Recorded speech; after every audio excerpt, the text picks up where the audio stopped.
بسم اللہ الرحمن الرحیم۔ ایسا کیا کریں کہ ماہ رمضان المبارک میں رکھے گئے روزے اللہ کی بارگاہ میں مقبول ہو جائیں اور آنے والے پورے سال میں ان روزوں کی قبولیت کی برکت ہماری زندگی میں نظر بھی آئے۔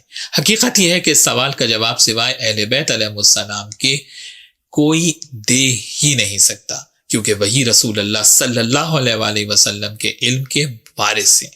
قرآن حکیم میں سورہ اعلیٰ میں اللہ تبارک و تعالی ارشاد فرماتا ہے قد افلح من تزکا وذکر اسم ربہ فصلی۔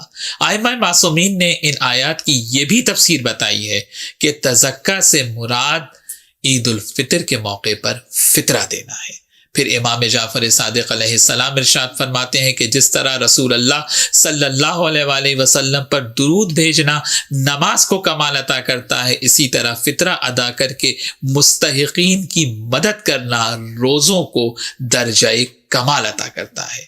یہ کوئی ہمارا بنایا ہوا نکتہ نہیں ہے، بلکہ امام معصوم کا قول ہے، امام صادق کا قول ہے۔ یعنی جس طرح سے کمال نماز محمد و آل محمد علیہ السلام پر درود بھیجنا ہے، اسی طرح سے کمال روزہ عید الفطر کا واجب فطرہ ادا کرنا ہے۔